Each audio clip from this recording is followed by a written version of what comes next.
Puji nama Tuhan.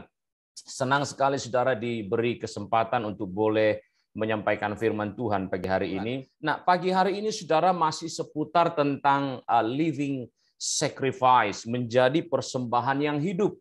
Nah, saya percaya Tuhan taruh ini di dalam hati pemimpin-pemimpin kita, Pastor Sam dan Pastor Nicholas, Om Yanto, dan tim yang lain, untuk supaya kita, saudara, dipersiapkan menjadi pribadi-pribadi yang bukan hanya menjadi jemaat yang baik, saudara, bukan hanya menjadi jemaat yang bertumbuh secara rohani dan jasmani tentunya, tetapi menjadi jemaat yang naik satu tingkat.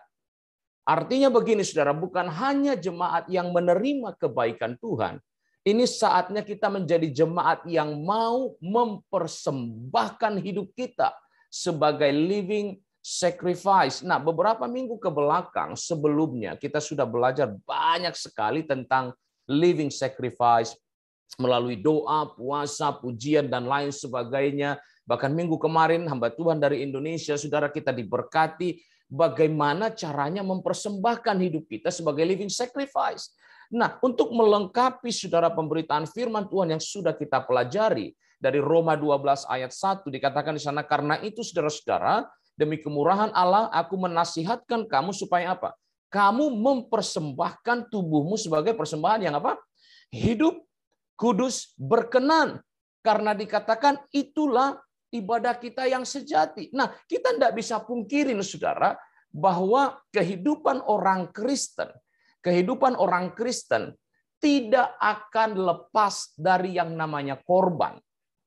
Karena itu saudara, pertanyaan kita pagi hari ini dari yang saya dengar dari banyak orang Kristen, saudara, apakah korban itu sebenarnya masih relevan dengan kehidupan gereja hari-hari ini? Apakah saudara korban persembahan itu masih kontekstual dengan kehidupan keimanan kekristenan hari-hari ini? Benar nggak, saudara? Bahkan saudara, ada beberapa gereja yang masih berkata bahwa apakah contohnya persembahan persepuluhan masih relevan dengan kehidupan gereja hari-hari ini? Ini saudara menjadi pertanyaan-pertanyaan yang perlu kita jawab. Tapi satu hal yang pasti saudara, bahwa kehidupan keimanan kekristenan tidak akan pernah lepas saudara dari yang namanya korban. Itu yang perlu kita ketahui. Amin saudara. Apapun yang perlu kita lakukan, ingat saudara bahwa semua itu adalah korban yang kita persembahkan dari Tuhan. Nah, kalau saudara perhatikan Roma 12 ayat 1 yang tadi saya kutip saudara, dikatakan persembahan yang berkenan kepada Tuhan, syaratnya ada 3, dan ini sudah dibahas minggu kemarin. Harus mempersembahkan tubuh kita sebagai persembahan yang hidup, dan harus kudus, dan harus menyenangkan hati Tuhan. Kalau kita tidak memenuhi saudara syarat-syarat ini, apa yang terjadi? Persembahan kita tidak akan menyenangkan hati Tuhan. Lambaikan tangan saudara untuk berkata amin, saudara. Amin. Ya, puji Tuhan. Nah, persembahan yang terbaik tidak akan pernah bisa kita berikan kepada Tuhan, saudara.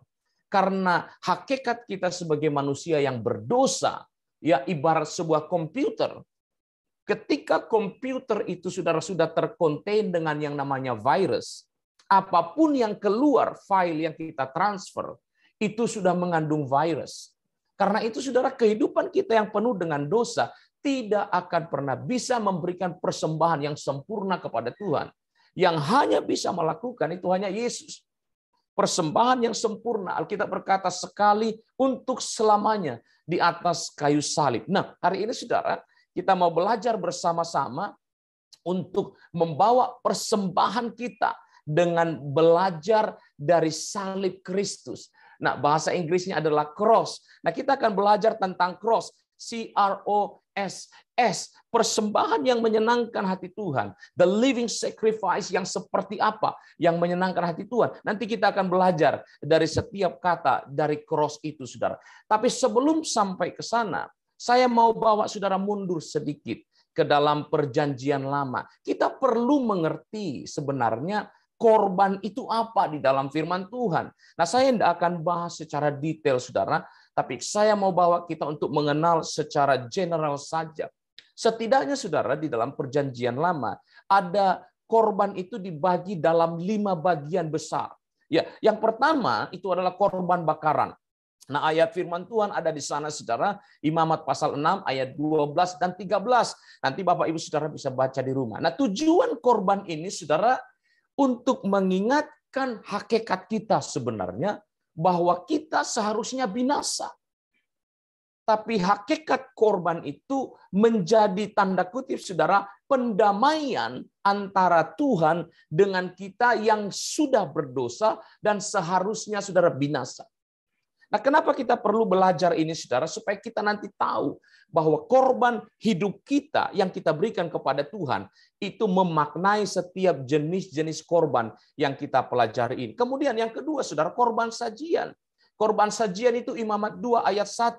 Tujuannya, saudara, ya pada zaman dahulu tidak sama dengan sekarang. Zaman dulu, saudara, kalau bukan petani, biasanya peternak. Pada umumnya seperti itu. Nah, karena itu, saudara, setiap kali mereka menikmati hasil yang sudah mereka kerjakan, mereka mempersembahkan korban kepada Tuhan sebagai ucapan syukur. Sebagai ucapan syukur, saudara, itu korban sajian. Saya cepat saja di sini, saudara. Korban keselamatan, korban yang berupa ternak, tujuannya apa, saudara? Untuk setiap kali seseorang berbuat dosa, dia harus menumpahkan darah. Supaya apa? Supaya murka Tuhan yang harusnya jatuh kepada pribadi yang berdosa itu, saudara, di-cover, ditutupi oleh darah binatang yang tidak berdosa. Sehingga ketika Tuhan murka melihat manusia yang berdosa, dia melihat ada darah yang tidak berdosa menutupi pelanggaran orang tersebut. Korban penghapus dosa, saudara, ini kurang lebih hampir sama dengan yang sebelumnya, saudara, nomor 3. Tetapi dilihat, saudara, sana dikatakan orang tersebut harus menumpangkan tangan atas korban itu. Yang terakhir, korban penebus salah. Hampir sama juga, saudara, ya, dipersembahkan di dalam bait Allah. Perhatikan baik-baik, saudara boleh melupakan ini, tapi ini yang penting, saudara. Setiap korban, setiap persembahan itu lahir dari alasan yang berbeda. Maksud saya begini, saudara. Setiap korban itu spesifik terhadap satu pelanggaran yang dia buat. Contohnya, korban penebus salah itu tidak boleh sama dengan yang namanya korban sajian. Tidak boleh, saudara. Setiap korban, misalkan saya sembelih 1 ekor domba, itu spesifik terhadap dosa orang itu atau golongan itu dan untuk saat itu. Artinya, saudara, saya tidak bisa persembahkan 1 korban, kemudian saya berkata kepada Tuhan, Tuhan, ini korban persembahan saya yang saya persembahkan, katakanlah hari ini tanggal 1 Februari, dari tanggal 1 Februari sampai tanggal 28 Februari. Tidak bisa, saudara. Tidak bisa. Itu hanya bisa diberikan kepada pelanggaran tertentu dan pada saat yang tertentu.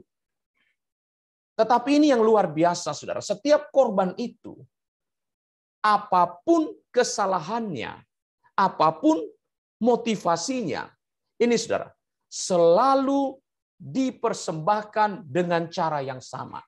Latar belakangnya, alasannya boleh berbeda, tetapi cara pengorbanannya selalu sama, yaitu dengan apa? Disembelih, ditumpahkan darahnya, dan dibakar di hadapan Tuhan. Artinya apa, saudara? Artinya setiap korban itu harus mati dulu, dan kemudian harus dipersembahkan kepada Tuhan. Nah, korban di dalam perjanjian lama, saudara, mengajarkan, memperlihatkan kepada kita bahwa seseorang untuk hidup, dia harus mati, tanda kutip, yang diwakilkan kepada binatang yang ditumpahkan darahnya. Sampai di sana paham, saudara? Boleh lambaikan tangan? Ya, saya akan bawa perlahan-lahan. Jadi untuk seseorang mengalami kehidupan terlepas dari murka Allah, dia harus mengorbankan nyawa dari binatang yang tidak berdosa untuk mengcover dia. Saudara, Roma 12 ayat 1 tadi berkata bahwa kita harus menjadi living sacrifice, korban yang hidup, bukan lagi korban yang mati, saudara. Jika perjanjian lama untuk hidup engkau harus mati, maka di dalam perjanjian baru dan masa sekarang ini, saudara, kita tidak perlu mati lagi untuk menjadi hidup. Karena Kristus sudah menggantikan Binatang yang tidak sempurna itu dengan tubuhnya sendiri, dengan darahnya sendiri. Itu sebabnya saudara, kita bukan lagi menjadi persembahan yang mati. Kita menjadi living, persembahan yang hidup, yang berkenan di hadapan Tuhan. Kenapa tidak perlu mati? Karena kalau kita mati, itu hanya untuk sekali. Kita tidak bisa menjadi saksi bagi banyak orang. Ketika Tuhan perintahkan kita, saudara, menjadi persembahan yang hidup, itu berarti hidup kita harus menjadi buku yang terbuka, saudara. Cermin yang terbuka bagi setiap orang yang tidak mengenal Tuhan, untuk mereka bisa melihat, menyaksikan Tuhan yang hidup di dalam diri Anda yang sudah dimatikan kedagingannya, saudara. Nah, kita perlu belajar basicnya ini, saudara, foundation of the faith, foundation of the truth, supaya ketika kita melakukan apa yang disampaikan oleh hamba-hamba Tuhan dari minggu-minggu kemarin, ketika kita berdoa, ketika kita berpuasa, ketika kita keluar dan menjadi saksi, hidup kita berbeda, saudara. Hidup kita tidak sama dengan standar yang diberikan oleh dunia di dalam setiap kehidupan kita. Jika korban dalam perjanjian lama harus mati dan darahnya dicurahkan, maka pengorbanan kita haruslah hidup, saudara, untuk menjadi kesaksian bagi mereka yang mati secara rohani, karena kita sudah dihidupkan, saudara, dari kematian rohani. Amin, saudara. Ya, kita tidak perlu mati untuk hidup karena kita sudah dimatikan. Saudara ingat ketika kita dibaptis selam, kita dicelupkan, kita ditenggelamkan, kita dimatikan, saudara. Dan kemudian kita keluar menjadi manusia yang baru. Hidup menjadi manusia yang baru. Untuk apa? Untuk menjadi kesaksian bagi setiap orang, saudara. Nah, kita melihat, nanti kita akan belajar banyak dari Filipi pasal yang kedua. Saya tidak akan baca, saudara. Nah, kita akan belajar dari kata cross yang tadi saya katakan. Bagaimana menjadi living sacrifice seperti yang kita lihat Tuhan Yesus kerjakan di atas kayu salib. Saudara, cross, C-R-O-S-S. Kita lihat, saudara, apa itu C. Yang pertama, saudara, kalau kita ingin hidup kita menjadi persembahan yang hidup, living sacrifice, kita harus punya C di dalam kehidupan kita. Apa itu, saudara? Hati yang crying out, saudara. Hati yang menangisi, punya passion terhadap jiwa-jiwa yang terhilang. Saya percaya, saudara, saya percaya ketika Yesus tergantung di atas kayu salib, dia menatap orang-orang yang menyalibkan dia. Dia menatap orang yang menyiksa dia. Kenapa tidak ada dendam? Karena hatinya, saudara, hati yang penuh dengan passion, crying out terhadap jiwa-jiwa yang sekalipun, saudara, menyakiti tubuh fisikalnya Yesus. Hidup kita masih punyakah, saudara, passion ketika melihat jiwa-jiwa itu? Masih ke hati kita menangis akan keberadaan mereka? Atau kita seringkali acuh dan berkata, emangnya gue pikirin, saudara? Saya seringkali, saudara, ketika berjumpa dengan orang, saya menguji hati saya. Saya melihat hati saya, Tuhan, masihkah jiwa ini, hati ini tergetar ketika melihat orang yang tidak kenal Tuhan berpapasan dengan diri kita, saudara. Saudara, kita tahu firman Tuhan, semua manusia berdosa, kehilangan kemuliaan, upah dosa adalah maut. Semua, saudara. Dan inisiatif dari keselamatan itu sendiri bukan datang dari manusia, tapi dari Tuhan sendiri, dari Allah sendiri. Dia persiapkan, saudara, rencana keselamatan, rencana penebusan di dalam kehidupan kita. Karena apa, saudara? Karena hati Tuhan adalah hati yang tidak menghendaki kematian orang di dalam kefasikannya, saudara. Karena itu, Bapak Ibu Saudara sekalian, bukankah seringkali kita bertanya, kenapa ya orang yang jahat itu umurnya lebih panjang kadang loh, saudara, daripada orang yang baik, yang soleh gitu, saudara? Benar nggak? Benar nggak, saudara? Kalau Anda lihat itu, Anda tidak usah marah. Itu berarti kasih karunia Tuhan masih diperpanjang bagi orang itu supaya dia bertobat. Bukan berarti, saudara, Tuhan sudah cuek dengan dia, enggak. Tapi ketika saatnya tiba dan dia tidak bertobat, dia akan mati di dalam kefasikannya, saudara. Dan kesempatan itu sudah hilang. Dan kesempatan itu sudah terlambat. Passion for the lost is our living sacrifice.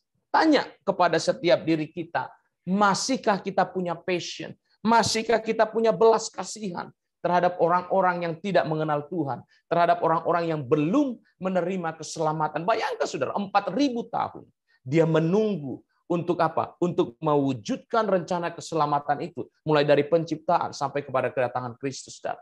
Di atas kayu salib dia memandang mereka dan berkata, ampunilah mereka. Saudara, saya selalu katakan begini, bahwa talking is cheap.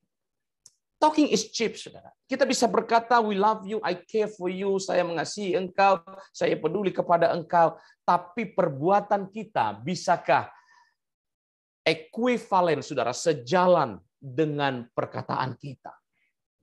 Ketika kita berkata, ampunilah mereka Tuhan, orang yang menyakiti kita, bisa enggak kita melakukan itu, saudara? Seperti apa yang kita ucapkan. Kalau enggak bisa, kita masih belum tergolong kepada living sacrifice yang Tuhan inginkan, saudara. In the cross, kasih Tuhan dinyatakan, bukan hanya diteorikan, saudara. Dibuktikan. To touch the heart of heaven, win a soul for heaven. Salah satu cara yang paling membuat hati Tuhan tergugah, saudara, untuk menjamah surga, untuk menyentuh surga, tentunya dengan doa, tentunya dengan pujian, tentunya dengan penyembahan, tentunya dengan hidup kita. Tapi Alkitab berkata, satu jiwa diselamatkan, seisi surga bertepik sorai. Saudara, ketika engkau menyembah Tuhan, it's good. Ketika engkau bersekutu dengan Tuhan, it's good. Tetapi sorga tidak akan pernah gegap gempita, saudara. Sorga tidak akan pernah party kalau tidak ada satu jiwa yang diselamatkan untuk Tuhan. Amin, saudara. Perlu bagi kita. Kalau kita ingin melihat surga, saudara, bersukacita, jiwa-jiwa adalah jawabannya. Ketika kita berkata, Tuhan, aku mau menjadi a living sacrifice, miliki di dalam kehidupan kita, saudara. Crying out. Hati yang menangis ketika melihat jiwa-jiwa yang belum mengenal Tuhan. Kemudian kita melihat, saudara, yang kedua, crying out. Yang kedua, release. Kita belajar melepaskan. Saya katakan, saudara, hak kedagingan kita. Kenapa saya katakan hak, saudara? Karena tanpa kita sadari, sebenarnya seringkali kita merasa bahwa apa yang kita hidupi saat ini merupakan it's our right, adalah hak kita. Kalau saudara mungkin familiar mendengar, saya suka apa saja saya bisa lakukan, it's my right. Benar, saudara? Orang seringkali bangga dengan kehidupannya, mengatakan bahwa itu hak dia untuk melakukan apapun yang dia mau. Tetapi ketika kita bicara, saudara, tentang living sacrifice, Anda harus punya di dalam kehidupan saudara. Belajar merilis, melepaskan apa yang dunia katakan sebagai hak di dalam setiap kehidupan kita. Yesus sendiri melepaskan, saudara. Saya seorang yang sangat senang, saudara, nonton atau mendengar YouTube-nya Christian Prince. Walaupun banyak yang kontroversial bagi beberapa orang, saudara. Tapi saya bisa melihat, setiap hari saya bisa spend kadang-kadang 4-5 jam mendengarkan debat teologi ya, dari dia. Saya bisa melihat, saudara, bagaimana kebencian yang luar biasa dari orang-orang di luar sana untuk mencoba memutarbalikkan kebenaran firman Tuhan, ya, menjatuhkan doktrin kekristenan, menyesatkan banyak orang-orang yang tidak mengerti firman Tuhan, saudara. Ya, untuk apa? Untuk membawa mereka kepada apa yang mereka percayai. Dan mereka selalu berkata, Tuhannya orang Kristen mati. Mana ada Tuhan yang mati? Mereka tidak tahu, saudara, bahwa Filipi 2 ini dikatakan, Yesus melepas, to release keilahiannya dia, haknya dia, egonya dia. Kalau kita bisa katakan seperti itu. Untuk apa, saudara? Humble himself. Mengambil rupa seorang hamba. Saudara, it's not easy. Saya bertemu dengan banyak hamba Tuhan, walaupun secara online. Ketika khotbah di mimbar, kita bisa lihat seperti malaikat yang luar biasa. Tetapi ketika di luar itu, saudara, di luar mimbar, sedikit saja kita sentuh, sedikit saja kita senggol, saudara, tanda kutip kehormatannya, tanda kutip keegonya, saudara, apa yang terjadi, saudara? Waduh, luar biasa. Saya boleh katakan, saudara, bahwa orang tersebut adalah orang yang belum merilis keegoannya. Apa yang saya sebut sebagai hak-hak kedagingannya, belum. Lah kalau Yesus sendiri, dia mau lepaskan apa yang menjadi hak dia sebagai Tuhan sebenarnya. Masa kita baru hamba, saudara? Baru hamba, baru disenggol dikit. Egonya, harga dirinya, udah enggak tahu seperti apa bentuknya, saudara. Saya mau katakan begini, siapapun kita, apapun level kerohanian Anda, mari kita belajar mengaca bahwa apakah kita sudah merilis apa yang kita sebut sebagai hak-hak kita di dalam setiap kehidupan kita. Kalau belum, itu berarti, saudaraku, Anda dan saya belum menjadi pribadi-pribadi yang living sacrifice. Mungkin masih dead sacrifice. Masih seperti korban yang dikorbankan pada saat itu saja. Ini penting. A bad day for your ego is a great day for your soul. Tak kala kita diperhadapkan, saudara, dengan keadaan di mana tanda kutip, saudara, harga diri kita seperti diinjak-injak. Kalau kita masih terasa terinjak-injak dan tersinggung dan bangkit untuk melawan, itu berarti Anda belum di level living sacrifice. Tapi tak kalau Anda merasa ketika direndahkan, Anda it's okay, itu berarti a great day for your souls. Izinkan saya mengutip pernyataan ini, saudara, dari seseorang, dikatakan, ketika engkau diangkat tinggi, engkau tidak terbang. Tapi ketika engkau dilempar jatuh, engkau tidak terlentang. Artinya terjatuh dan hancur, saudara. Mari kita belajar untuk merendahkan diri kita di hadapan Tuhan dan di hadapan orang lain. Sehingga ketika orang lain merendahkan kita, mereka tidak bisa rendahkan kita karena kita sudah merendahkan diri di level yang terendah dari orang lain bisa rendahkan kita. Amin, saudara. Kalau kita bisa rilis apa yang menjadi hak-hak kedagingan kita, berarti Anda dan saya ada di track yang benar, menjadi orang-orang yang sedang belajar menjadi living sacrifice, yang bisa dilihat orang, bisa dirasakan orang, bisa didengarkan orang, saudara. Mari kita lihat yang ketiga. CRO, crying out, release hak-hak kedagingan kita. Dan yang ketiga, obedience, ketaatan. Saya katakan, saudara, ketaatan saja tidak cukup. Saya tambahkan dengan ketaatan tanpa berbantah. Kenapa, saudara? Karena ada saatnya kita taat, tapi berbantah dulu.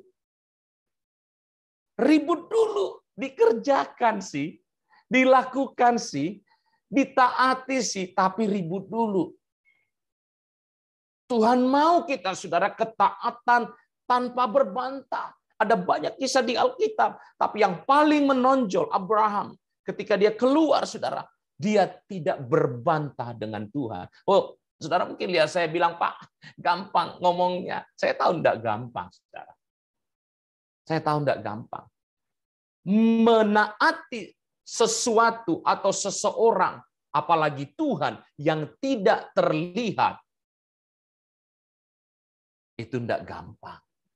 Karena mentaati, obedience terhadap yang terlihat saja, kita seringkali gagal. Apalagi yang tidak terlihat, saudara. Yesus taat melakukan semua proses penyelamatan sampai ia mati disalibkan. Saudara, ada banyak orang saya lihat, saudara, akhirnya kecewa dengan kehidupannya menjadi orang Kristen karena apa yang dia inginkan tidak sesuai dengan apa yang dia harapkan, tidak sesuai dengan apa yang dia alami. Akhirnya dia kecewa. Karena apa, saudara? Karena banyaknya janji-janji daripada pembicara, daripada pengkhotbah. Kalau engkau menjadi anak Tuhan, kalau engkau jadi ikut Tuhan, engkau orang Kristen, hidupmu akan naik terus dan tidak turun. Karena pengertiannya kurang pas.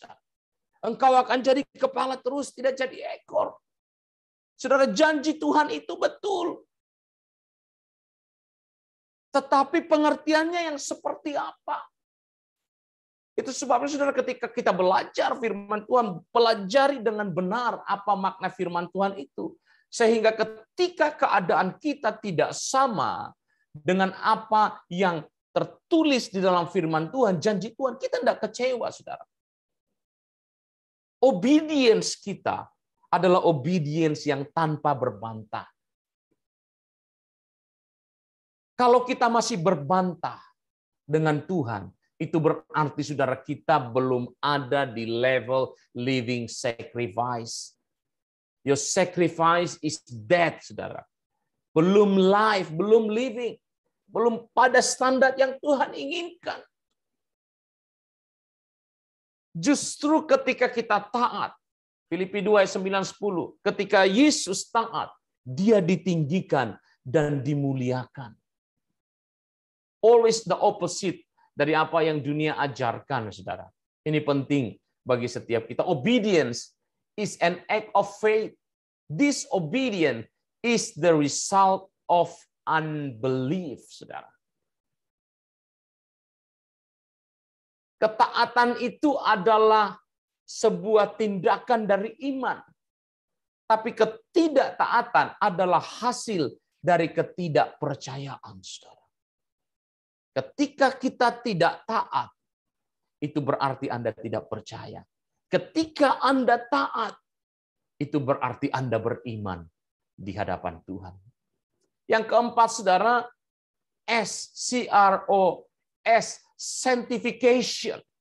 Dikuduskan, saudara. Untuk menguduskan. Saudara, saya singgung sedikit tadi dalam perjanjian lama bahwa apapun latar belakang dari setiap korban yang berbeda, ya, tujuannya berbeda, tetapi cara untuk mengorbankannya hampir sama, yaitu dia harus mati dulu, darahnya dicurahkan, kemudian dibakar dan dipersembahkan kepada Tuhan. Saudara, ketika dibakar, korban itu akan hangus, hancur sampai menjadi debu, dan ada proses-proses yang lain tertulis di dalam Taurat, saudara. Tapi yang saya lihat adalah ketika dibakar, segala sesuatu yang ada di dalam tubuh korban itu, saudara, dihanguskan sehingga dia tidak terkontain dengan hal-hal yang bersifat daging, yang bersifat lahiriah lagi di sana. Dikuduskan itu berarti, saudara, kita dibakar, dihancurkan segala kedagingan, dosa kita. Untuk apa, saudara? Apakah sampai di sana? No. Untuk kita pun bisa membakar, tanda kutip, orang lain di sana, untuk hidup mereka pun dikuduskan. Ada banyak orang, saudara, bingung dengan teori kekudusan. Bisakah kita hidup kudus? Saudara, ada orang berkata Tuhan saja yang bisa kudus. Itu betul. Tetapi, saudara, kalau Alkitab berkata, kuduslah engkau, sebab aku kudus, itu berarti kita pun bisa hidup kudus. Artinya apa? Artinya, saudara, hidup kudus di dalam standar kita, menghidupi standar kebenaran firman Tuhan, dan melakukan yang terbaik yang bisa kita lakukan untuk mencapai standar itu. Kita tidak bisa kudus persis seperti Tuhan Yesus. Tidak bisa, saudara. 1 menit pikiran kita bisa berbuat dosa. Tapi hiduplah, fight dengan apa yang menjadi tantangan kedagingan kita. Untuk mencapai standar yang tertinggi yang kita bisa lakukan di dalam setiap kehidupan kita. Itu sebabnya firman Tuhan berkata, disempurnakan, dikuduskan, terus-menerus, saudara. Kenapa, saudara? Penting. Karena seringkali, saudara, kehidupan kita adalah kehidupan yang tidak bisa kita kontrol, saudara. Artinya apa? Artinya kedagingan kita seringkali menguasai, saudara, kerohanian kita. Saudara, ada banyak ayat-ayat saya tampilkan di screen supaya kita nanti pelajari di rumah. Tapi yang paling penting adalah, saya mau katakan, hidupi hidup yang terbaik yang Anda bisa setiap saat, setiap hari untuk mencapai standarnya Tuhan. Anda sendiri yang tahu dengan Tuhan, apakah Anda sudah memberikan yang terbaik kepada Dia. If He give you the grace to make you believe, He will give you the grace to live a holy life afterward. Amin, saudara. Tuhan berikan kemampuan. Itu sebabnya saya percaya, saudara, setiap orang akan mencapai standar kekudusan yang berbeda-beda di dalam setiap kehidupan kita. Tergantung seberapa kita mau fight dengan kekudusan itu, dengan kehidupan kita. Saya percaya Tuhan beri kekuatan. Saya percaya Tuhan berikan kemampuan bagi kita, saudara. Karena kita sendiri sudah ditebus dari kuasa kedagingan itu. Sanctification. Cara mengujinya sederhana, saudara. Ketika kita keluar berjumpa dengan orang, apakah orang lain merasakan kekudusan yang dari Tuhan dalam kehidupan kita? Ataukah orang lain akan merasakan kedagingan, kuasa dosa di dalam kehidupan kita sama dengan mereka? It's very easy, saudara. Kalau Anda berbeda, orang merasakan pribadi Anda berbeda. Mereka melihat sesuatu yang lain, yang tidak sama dengan standar mereka. Itu berarti, saudara, Anda sedang ada di dalam track yang benar. Belajar untuk hidup dalam sanctification, kekudusan. Anda sedang belajar untuk menjadi pribadi yang living sacrifice, persembahan yang hidup di hadapan Tuhan. Yang terakhir, saudara, S yang terakhir, salvation. Keselamatan dan kekekalan. Seluruh korban yang kita lakukan di dalam perjanjian lama, perjanjian baru, saya katakan tadi, saudara, itu berbicara tentang apa yang sudah dilakukan oleh orang itu. Artinya ketika dia berdosa, dia harus melakukan korban. Dia harus memberikan persembahan.